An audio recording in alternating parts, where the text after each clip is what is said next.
తెలంగాణ రాష్ట్ర వ్యాప్తంగా జూనియర్ డాక్టర్ల సమ్మె కొనసాగుతుంది. ఇంకా వరంగల్ ఎంజిఎం లోపల 1000కి పైగా మంది జూనియర్ డాక్టర్లు నిరసన కొనసాగిస్తున్నారు. అసలు వాళ్ళ నిరసన ఎందుకు కొనసాగిస్తున్నారు, వాళ్ళ డిమాండ్లు ఎందుకు ఒకసారి తెలుసుకుందాం. చెప్పండి, ఎందుకు ఈ రోజున ఉన్నటువంటి అత్యవసర సేవలు మానేసి మరి సమ్మె చేస్తున్నారు? మీ ప్రధాన డిమాండ్లు ఏంటి? మేము అత్యవసర సేవలు ఏం మానేయలేదు, ఓన్లీ ఓపీ బైకాట్ చేశాము. ఇది మేము డైరెక్ట్ నోటీసులు ఇచ్చిన సమ్మె కాదు. 6 నెలల నుంచి మేము గవర్నమెంట్కి అర్జీ పెట్టుకుంటున్నాం. వాళ్ళు పట్టించుకోకపోవడం వల్ల మేము రోడ్ల మీదకి రావాల్సి వచ్చింది, ఈ బైకాట్ చేయాల్సి వచ్చింది. మేము 19వ తారీఖు ఈసారి నోటీసులు ఇచ్చి 4 రోజులు నిరసన కార్యక్రమాలు చేశాం. బ్లాక్ బ్యాచ్ ఒకరోజు, నల్ల దుస్తులు ఒకరోజు, కళ్ళకు గంతలు ఒకరోజు. ఇవి చేసినా కూడా మాకు ఎలాంటి పరిష్కారం రాలేదు. ఈరోజు మాత్రం 400 కోట్ల బడ్జెట్ రిలీజ్ అయింది హెల్త్ మినిస్టర్కి అన్నారు. అది కాదు మా మెయిన్ సమస్య. బడ్జెట్ రిలీజ్ అయిన ప్రాసెస్ మాత్రం అదే. మా అటెండెన్స్ హెచ్ఓడి నుంచి ప్రిన్సిపాల్ నుంచి డిఎంఈ నుంచి పీఓ నుంచి ఫైనాన్స్ డిపార్ట్మెంట్ ఇవన్నీ క్లియర్ అవ్వడానికి కనీసం 2-3 నెలలు టైం పడుతుంది. ఈ 2-3 నెలలు కూడా మేము మా జూడా సభ్యులము సెక్రటేరియట్కి వెళ్ళి ఆ టోకెన్ నెంబర్స్ తీసుకొని మమ్మల్ని రానియకుండా మేము ఏదో పర్మిషన్లు తెచ్చుకొని లోపలికి పోయి క్లియర్ చేసుకోవాలి. అప్పుడు కూడా 2-3 నెలలు. దీనికి పరిష్కారం ఏంటో కూడా మేమే చెప్తున్నాం. అది గ్రీన్ ఛానల్. మా హెచ్ఓడి మా ప్రిన్సిపాల్ గారి నుంచి డైరెక్ట్ సాఫ్ట్వేర్ ద్వారా మా అటెండెన్స్ పోతే డైరెక్ట్ డిఎంఈ మేడం నుంచి మాకు స్టైఫండ్ రావాలి, డిడిఓ. సో మేము కోరుకునేది ఇది. కానీ గవర్నమెంట్ ఏం చేస్తుంది, ప్రజల్ని మభ్యపెట్టడానికి మేము వీళ్ళకి డబ్బులు ఇచ్చినా కూడా వీళ్ళు వెనుకకు తగ్గట్లేదని చూపెట్టడానికి మాత్రమే ఈరోజు మార్నింగ్ మాత్రమే 400 కోట్ల బడ్జెట్ రిలీజ్ చేశారు. దానికి ముందు రాలేదు. మేము ఇచ్చిన 4 రోజుల నుంచి రాలేదు.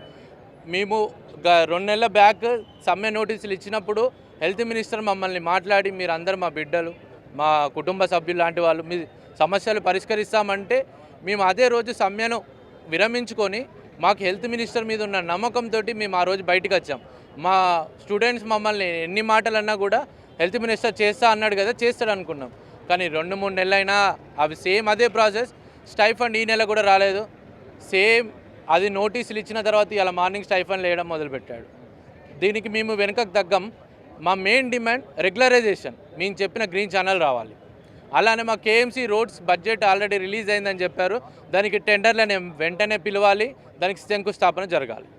మీరు చెప్పండి, ప్రధానంగా గత కొన్నేళ్ళ నుంచి ఇట్లా ఇబ్బందులు పడుతున్నారు, ప్రభుత్వ దృష్టి తీసుకుపోతున్నారు.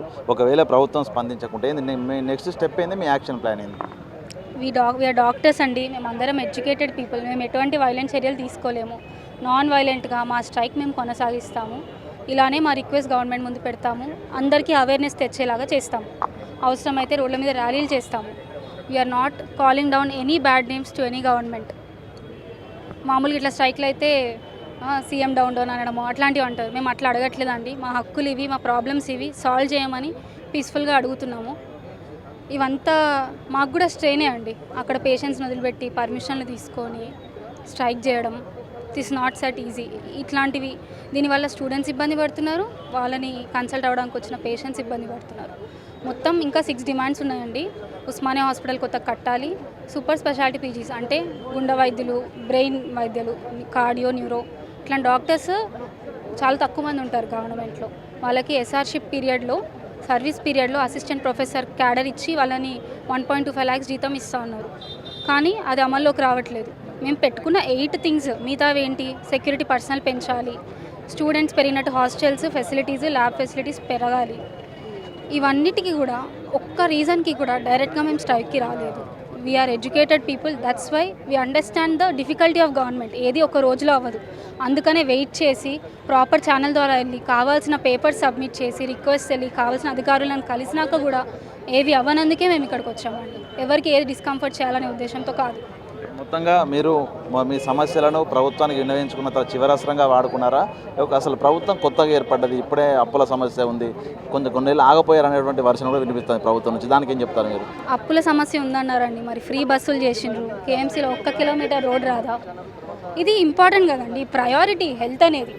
This is not a luxury what we are asking. Health is priority. చుట్టుపక్కల కేఎంసీ నుంచి మహబూబాబాద్, నర్సంపేట, ఇంకా దూరం ప్రాంతాల నుంచి ఏటూరు నగరం, ములుగును కేసెస్ బ్యాడ్ అయితే వచ్చేది మా దగ్గరికి. ఒక్కొక్కసారి అటెండర్ ఉండరు, అడవి భాష మాట్లాడే పేషెంట్స్ ఉంటారు. వాళ్ళు చెప్పేది అర్థం కాదు. మేమే ఎగ్జామిన్ చేసి మా నాలెడ్జ్ తోటి ఏమైందో చూసి ట్రీట్ చేస్తాం. హౌస్ సర్జన్స్ పరిగెత్తారు బ్లడ్కి, వాళ్ళ ఇంట్లో వాళ్ళకి పరిగెత్తినట్టు పరిగెత్తి కాపాడుతున్నామండి. ఇక్కడ 3 grams HB 2 grams HB తోటి పరిగెత్తి బ్లడ్ ఎవరైనా డొనేట్ చేస్తారని అడిగి వర్క్ చేస్తున్న డాక్టర్స్ మేము. We are the heart of Telangana's health care. అది గవర్నమెంట్ గుర్తించాలి. మా ప్రొఫెసర్లకు ఎట్లయితే జీతం పడుతున్నాయో మాకు ఎందుకు పడవండి? మేము don't we matter to the government, don't our patients matter to the government. Health care అనేది ఇంపార్టెంట్ కాదా తెలంగాణకి?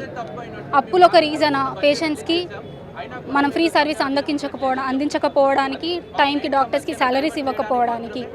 మరి అదే గవర్నమెంట్ ఫ్రీ బస్సులు ఎట్లా ప్రకటిస్తుంది? అది నా ప్రశ్న.